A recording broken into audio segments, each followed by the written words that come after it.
It was the summer of 2023 when the headlines hit. 17-year-old outsells Nike in weekly sales. First, no one believed it. A teenager with no formal education in fashion or business, taking down a global titan? Impossible.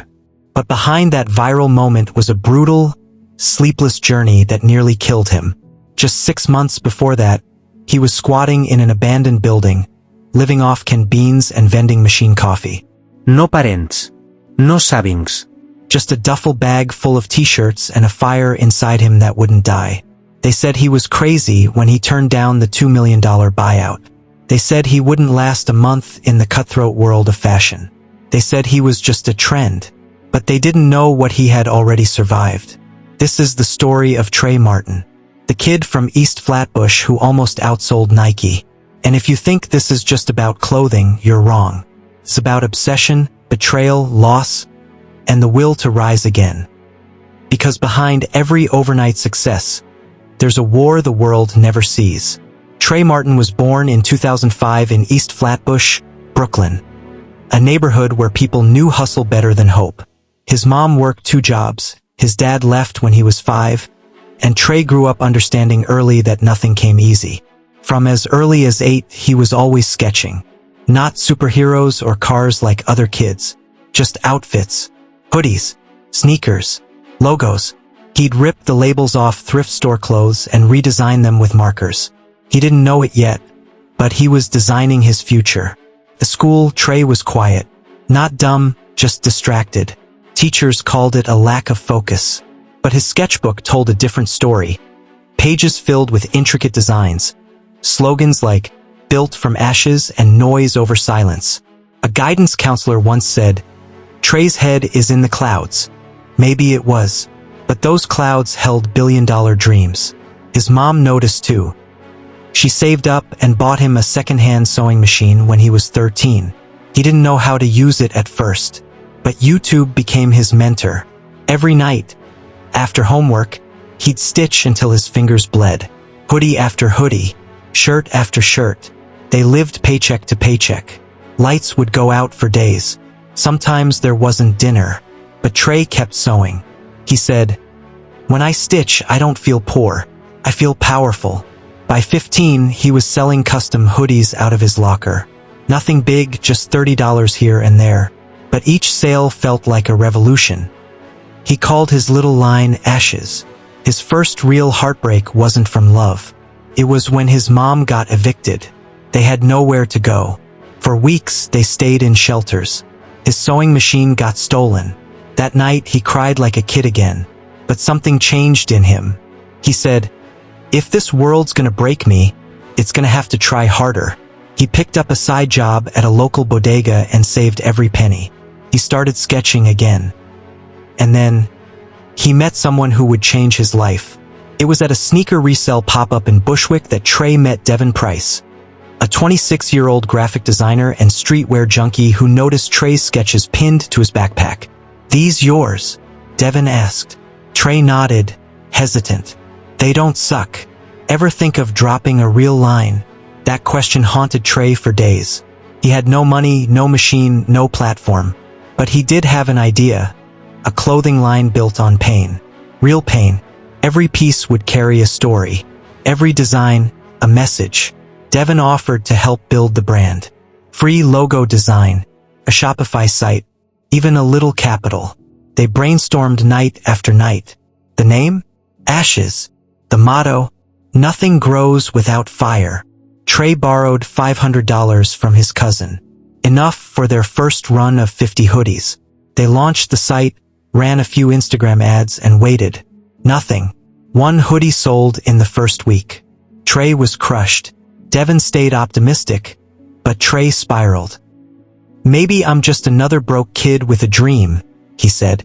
Then came the first viral moment. A local rapper wore an Ashes hoodie on a TikTok freestyle. No promo. Just raw energy. Overnight, they got 3,000 followers. By morning, 40 of the hoodies were gone. But it wasn't all smooth.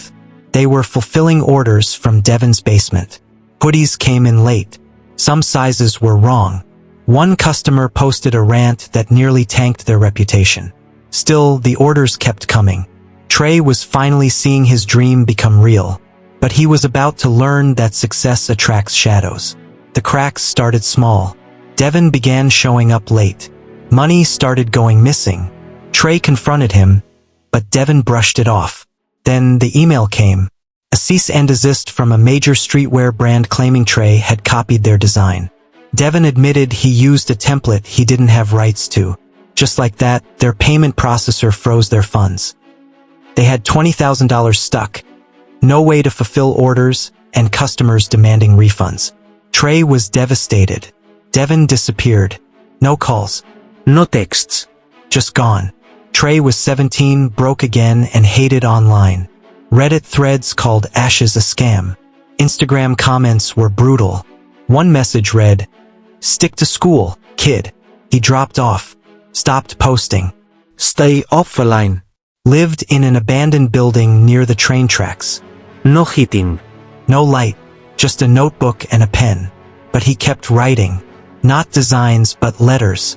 Letters to his mom, to Devin, to himself. Processing everything. The betrayal. The pain. One night, he scribbled something in the dark.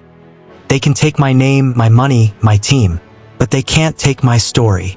That sentence would become the rebirth of Ashes. Trey returned. Quietly. No announcement. Just a new drop. One hoodie. Black. New logo. Just that quote. Embroidered on the sleeve. "They can't take my story." He posted it on Twitter with no caption. It got 400 retweets in an hour. Then 4,000. Then 40,000. DMs flooded in.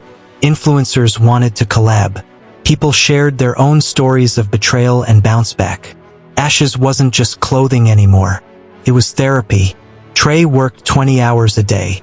He found a new supplier, partnered with a fulfillment center, and handled customer support himself. He started hosting pop-ups, each one themed around trauma, grief, abandonment, redemption. People cried in the fitting rooms. One kid said, "This hoodie made me feel seen." Then came the collab offer from VXN, a viral Gen Z fashion app. They wanted a limited Ashes drop for Mental Health Awareness Month. Trey hesitated, but he made a call. 50% of profits would go to therapy scholarships. VXN agreed. The drop sold out in 11 minutes. Ashes was back. Bigger, bolder. And Trey? He was just getting started. By early 2024, Ashes had grown from a sketchbook dream to a $12 million brand. They had offices in Brooklyn, LA, and London. Trey, now 19, led a team of 40. Not business school grads, but survivors. Ex-homeless. Former addicts. Artists with scars. Ashes wasn't just fashion. It was movement. They hosted monthly fire circles, where fans could share their stories. Free, open healing. Media outlets couldn't ignore it.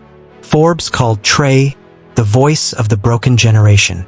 Nike reportedly tried to acquire Ashes for $28 million. Trey declined. He said, "You can't buy what's born in fire." Their limited drops became urban legend. Campouts, bots crashing sites, resale values tripled. But Trey stayed grounded. He still took the train to work, still sketched by hand, still visited the shelter where he once slept, now a partner in their rehab program. His mom, she finally had a house, paid in full. Her wall, covered in framed Ashes hoodies. Today, Ashes isn't just a brand. It's a battle cry, a reminder that from pain, beauty can grow. Trey speaks at schools, but not as a motivational speaker. He keeps it raw. You don't need perfect conditions to do something great. You just need to stay on fire. He launched Ashes Grant, funding young creators from broken homes. No strings attached, just belief. When asked what kept him going, Trey said, "Honestly, rage and love. I was mad at the world, but I loved what I was building more." His story isn't perfect. It's not clean, but it's real. And that's why millions connect with it. So the next time you see a kid with a ripped hoodie and a fire in their eyes, don't underestimate them. They might be building the next empire, one stitch at a time.